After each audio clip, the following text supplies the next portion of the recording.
인생은 B와 D 사이에 있는 C이다. 유명한 문장이죠. 장폴 샤르트가 한 말인데, 여러분 여기서 B는 birth, 곧 태어남을 의미합니다. 그리고 D는 death, 곧 죽음을 말하죠. 그럴 때 인생이란 이 태어남과 죽음 사이에 있는 C, 곧 choice, 선택이라는 겁니다. 여러분, 오늘 우리는 수많은 선택을 하며 살아갑니다. 그럴 때 이 선택이 오늘 우리의 어떠함을 드러낸다라는 겁니다. 다시 말하면 오늘 우리의 선택을 보면 오늘 우리가 누구인지를 알 수 있다라는 것이죠. 신라 문무왕 때 구진천이라는 사람이 있었는데, 이 사람은 쇠뇌를 만드는 장인이었습니다. 여기서 쇠뇌란 석궁처럼 이 방아쇠를 당기면 이 커다란 화살을 멀리 날려보내는 그런 그 무기입니다. 무려 1000보를 날아갔다고 하는데, 근데 이 당시 이 쇠뇌를 이 구진천만이 만들 수 있었던 겁니다. 그때 이제 신라와 연합하여서 고구려와 싸웠던 이 당나라는 이 무기가 너무 좋았습니다. 그래서 신라를 압박해서 이제는 이제 구진천을 내놓아라, 그렇게 한 것이죠. 물론 신라는 이를 거절했습니다. 하지만 힘이 없다 보니까 지속적으로 거절하지 못하였더라라는 거죠. 결국 구진천은 당나라로 가게 됐는데, 이때 이제 당나라 황제는 신이 나서 구진천에게 말하는 겁니다. 얼른 쇠뇌를 만들어내라. 그리고 이제 쇠뇌가 완성되었다라는 이야기를 들었을 때 시현장에 나가는 겁니다. 이 팡 하는 소리와 함께 이 쇠뇌가 발사되었는데, 근데 보니까 이게 30보도 못 나가서 떨어지더라라는 거죠. 이에 황제는 화를 내죠. 어떻게 1000보를 넘게 날아가야 될 화살이 30보 만에 떨어지냐. 그때 구진천은 대답합니다. 신라의 나무가 아닌 당나라의 나무로 만들어서 그런 겁니다. 이에 당나라는 신라의 나무를 들여옵니다. 그리고 이제 다시 쇠뇌를 만들도록 한 거죠. 그리고 다시 시연을 하게 되었는데, 여러분 이번에는 그 60보만 날아가다가 또 떨어지더라라는 겁니다. 그때 구진천은 대답합니다. 신라의 나무가 바다를 건너올 때 습기를 머금어서 그런 겁니다. 이후 구진천의 이야기는 역사에서 사라집니다. 이제 더 이상 구진천에 관한 이야기가 나오지 않는데, 어쨌든 이 구진천은 끝내 쇠뇌를 만들지 않은 것으로 보여집니다. 왜냐하면 670년 신라와 당나라 간의 싸움이 일어났을 때 이 당나라는 이 쇠뇌를 사용하지 않았던 겁니다. 여러분, 만약 구진천이 당나라를 위해서 이 쇠뇌를 만들었다고 한다면 어떻게 되었을까? 아마 그는 극진한 대접을 받았을 겁니다. 뭐 한평생 팔자 고치면서 떵떵거리며 살았겠죠. 하지만 그는 자신의 목이 날아갈 위험을 감수하면서까지 쇠뇌 만들기를 거절합니다. 바로 자신이 만든 이 무기가 신라의 소중한 생명을 앗아가게 할 수 없다라는 것이었죠. 여러분, 이처럼 한 사람의 선택은 그 사람의 어떠함을 드러냅니다. 그가 무엇을 중시하고 어떤 가치를 가지고 살며 무엇을 위해 살아가는지를 보여준다는 것이죠. 여러분, 그럴 때 이는 다니엘 역시도 마찬가지였습니다.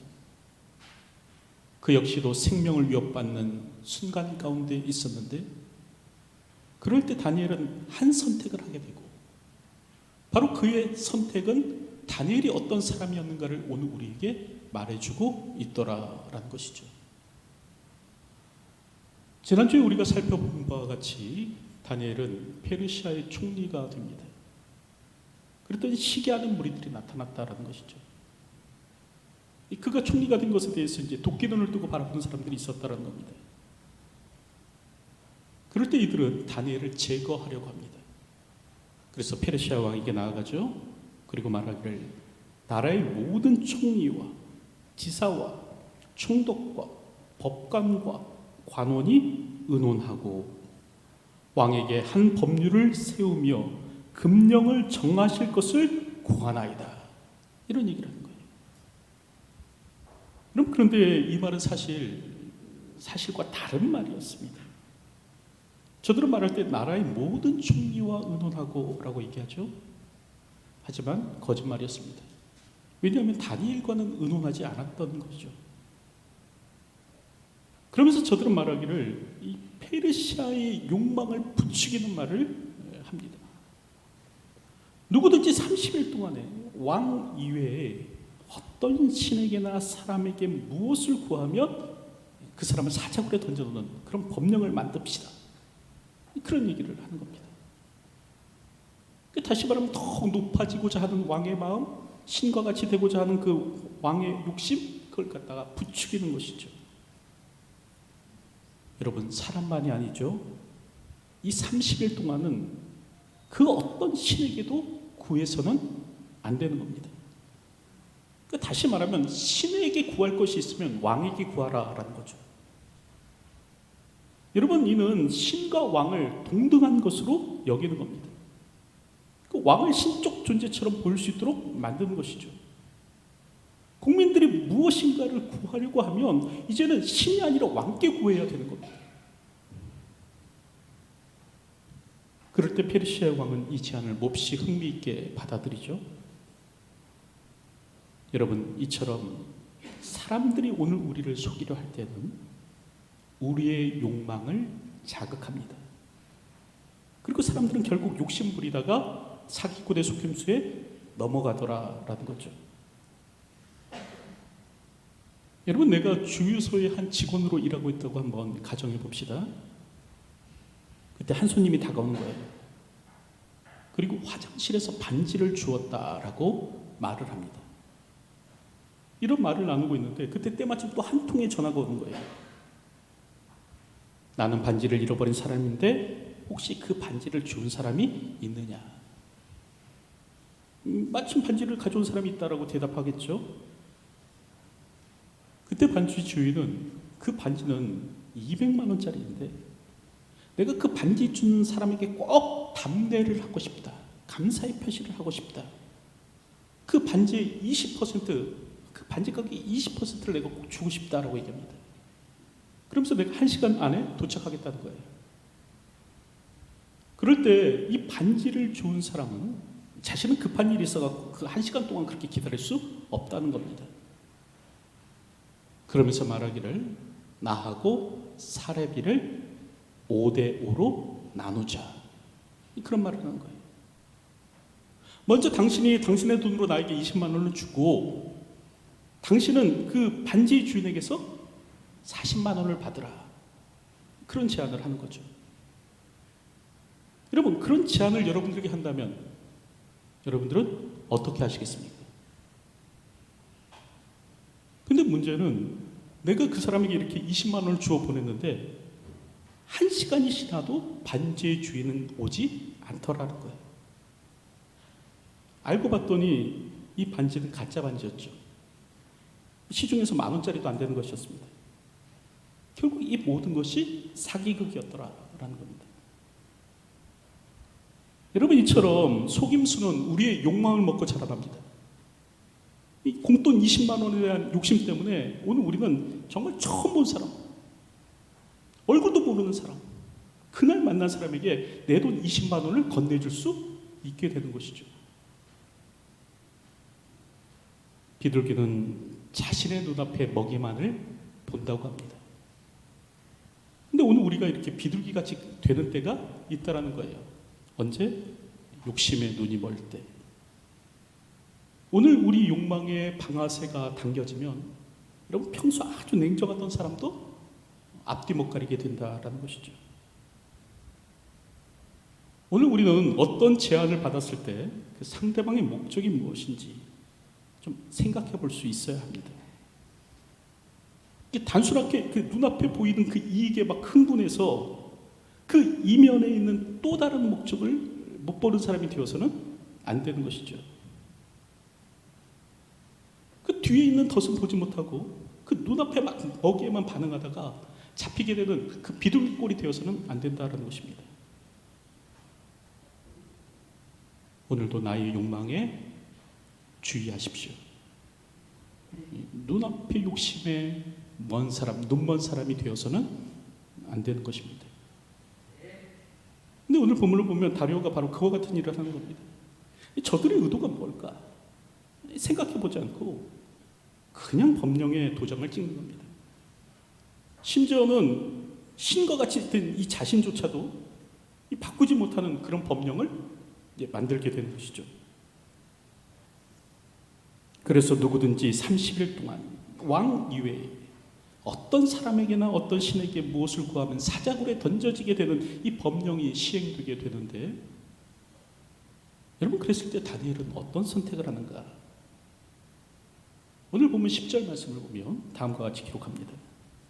다니엘이 이 조서에 왕의 도장이 찍힌 것을 알고도 자기 집에 돌아가서는 윗방에 올라가 예루살렘으로 향한 창문을 열고 전에 하던 대로 하루 3번씩 무릎을 꿇고 기도하며 그의 하나님께 감사하였더라. 여러분 다니엘은 다소 뜻밖의 행동을 했다라는 것이에요. 단지 30일입니다. 평생이 아니라 30일이에요. 30일만 기도하지 않으면 되는 법령입니다. 평생 기도하지 말라는 게 아니에요. 30일만 기도하지 말라는 거예요. 다니엘은 80평생을 기도의 사람으로 살아왔죠. 그랬을 때 단지 30일만 기도하지 않는 것, 여러분 그게 무슨 큰 문제가 되겠습니까? 소나기가 오면 잠시 피해 가는 것이 상책입니다. 그 모든 소나기 다 맞으면서 지날 필요 없잖아요. 그러면 그냥 30일만 기도하지 않고 그냥 지나면 되는 겁니다. 여러분 이게 사실은 보통 사람들의 생각이겠죠. 아니면 또 다른 사람들은 아마 그렇게 생각할 겁니다. 몰래 기도하자. 굳이 창문을 열고 기도할 이유가 뭐가 있느냐? 기도하지 말자는 것이 아니다. 기도하되 몰래 기도하면 되는 것 아니냐. 굳이 전에 하던 대로 하루 3번씩 꼭 무릎 꿇고 예루살렘을 향하여 난 창문 열고 기도할 필요는 없지 않는가. 기도하되 몰래 하자. 아마 그렇게 생각할 사람도 있을 것입니다. 근데 오늘 성경을 보면 다니엘은 그러지 않았다는 거예요.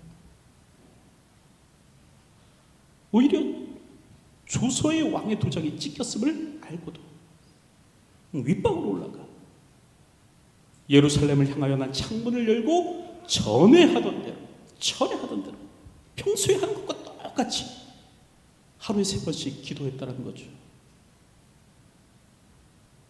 여러분 까닭이 무엇일까요? 왜 이와 같이 살아야 하는 걸까요? 여러분 그것은 이 다니엘에게 있어서 기도는 생명과 같은 것이었기 때문에 그렇습니다. 아니죠. 생명보다 더 소중한 것이었기 때문에 그랬습니다. 사실 많은 사람들이 육신의 생명을 가장 소중한 것으로 여기며 살아갑니다. 그래서 그 형법상 최고의 법률도 사형 아닙니까? 여러분 사람이 다른 사람에게 벌을 줄 때 이 사형 이상의 벌을 줄 수 없어요.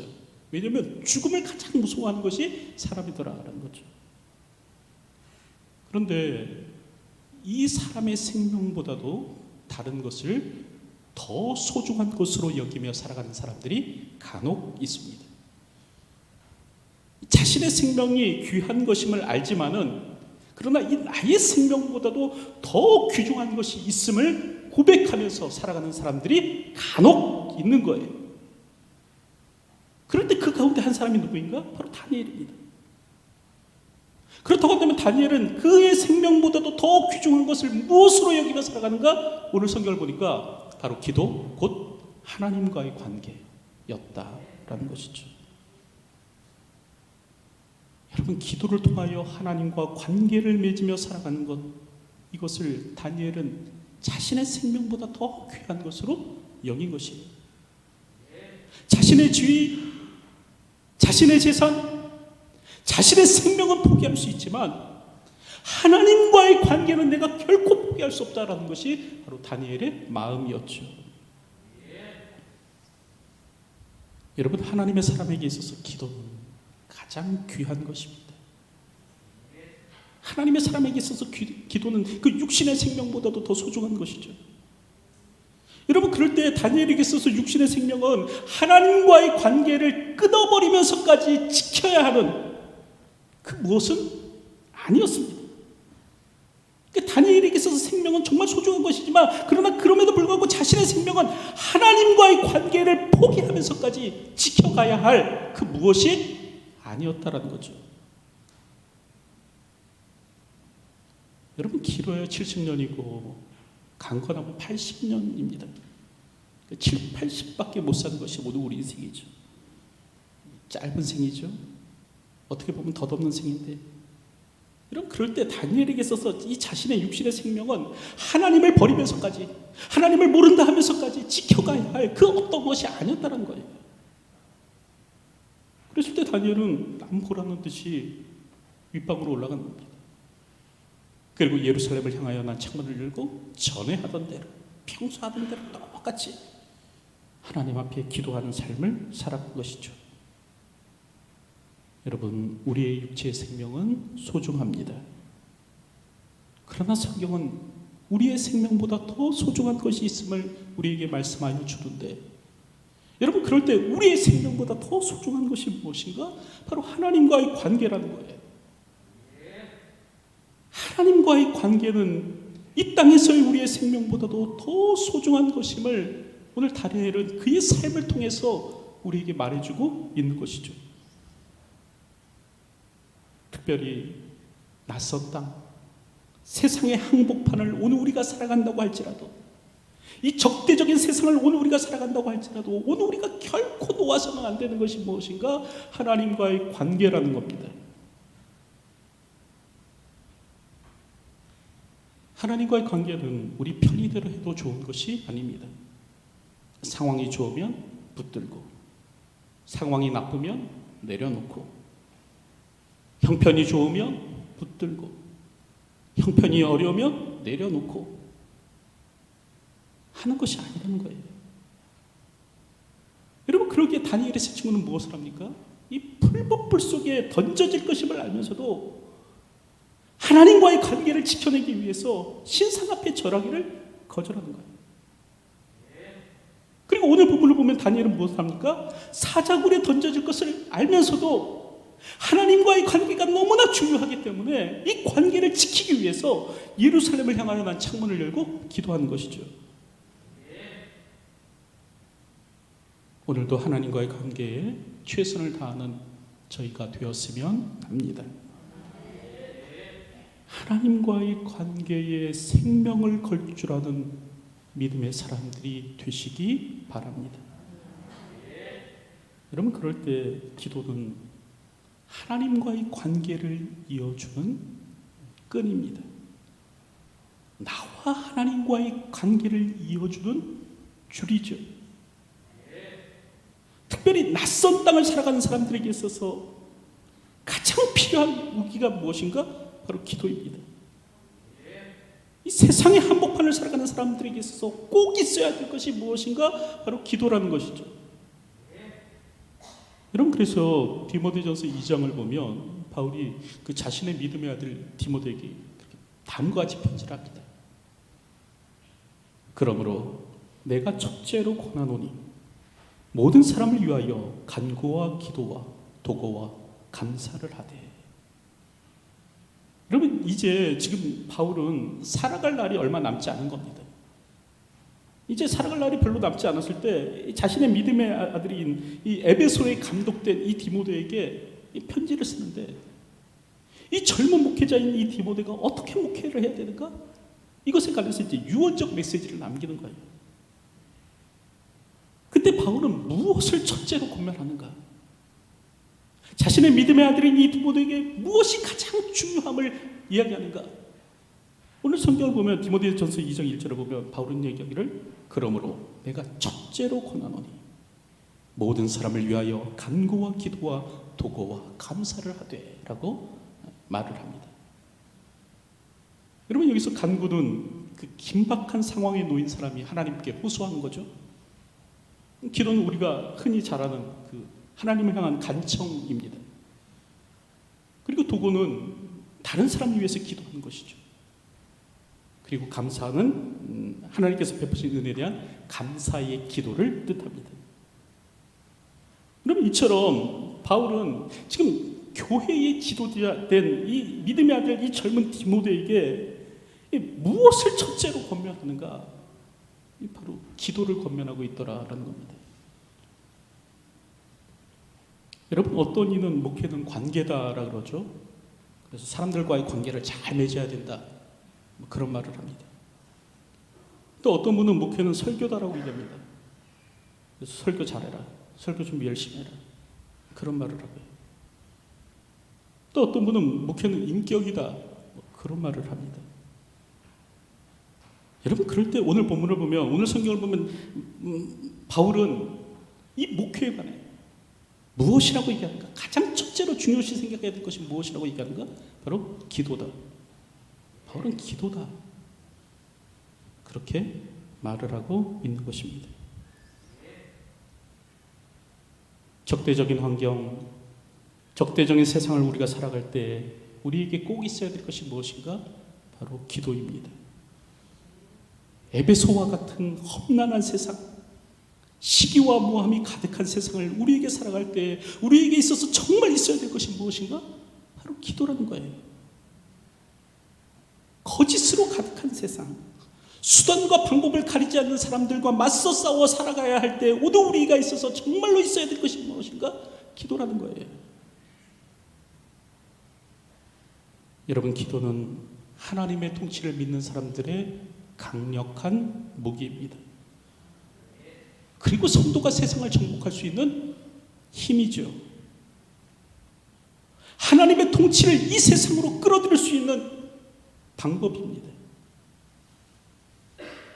하나님의 통치로 세상을 뒤바꿀 수 있는 능력입니다. 모두 우리가 이 적대적인 세상 한복판을 살아갈지라도 하늘의 위로와 평강을 경험할 수 있는 방법이 무엇인가? 기도입니다. 여러분, 그럴 때 어떻게 기도를 놓을 수 있냐는 거예요. 어떻게 기도를 포기할 수 있냐는 거예요. 한평생 기도의 삶을 살아왔기 때문에 30일 동안 기도하지 않을 수 있다? 어떻게 그게 가능하겠느냐 말이에요. 여러분, 기도를 놓는다는 것은 하나님과의 관계를 포기한다는 말입니다. 기도하지 않는다는 것은 사람의 나라를 다스리시는 지극히 높으신 하나님의 손을 놓고 살겠다는 것이에요. 여러분, 그럴 때 다니엘은 무엇을 선택하는가? 기도를 선택하는 거예요. 하나님과의 관계를 선택하는 거예요. 자신에게 있어서는 생명보다 더 소중한 것이 하나님과의 관계이다라고 말을 하는 것이죠. 여러분, 그럴 때 오늘 우리는 무엇을 선택하며 살아갑니까? 우리의 선택은 무엇입니까? 오늘 우리가 저버리고 있는 것은 무엇입니까? 혹시 이 땅에서의 지위를 위해 하나님 나라의 가치를 내려놓으며 이 땅에서의 안전을 위해서 하나님 나라의 백성의 정체성을 포기하고 이 땅에서의 평안을 위해서 하나님과의 관계를 저버리는 삶을 살아가고 있지는 않으십니까?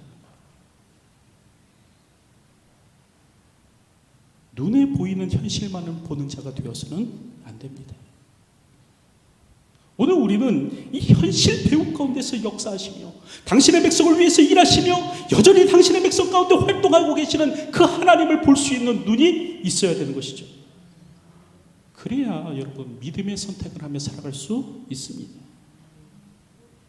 오늘도 주어진 삶을 살아갈 때 우리의 선택이 믿음의 선택이 되는 그 역사가 저와 여러분의 삶 가운데 있기를 주님의 이름으로 축원드립니다.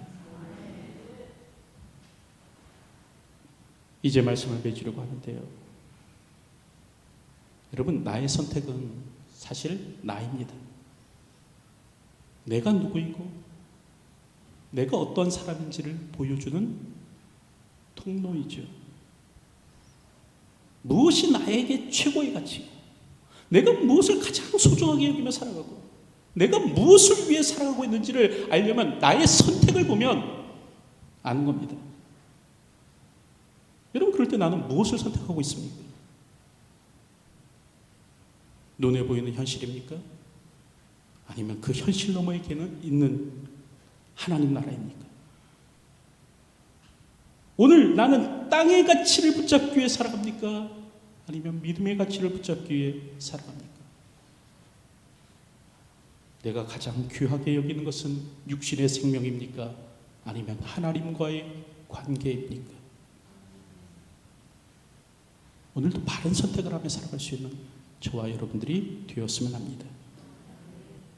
다니엘과 같이 하나님과의 관계를 가장 가치 있는 것으로 여기며 오늘도 믿음의 선택을 하며 이 땅을 살아가는 저와 여러분의 삶이 되시길 주님의 이름으로 축원드립니다.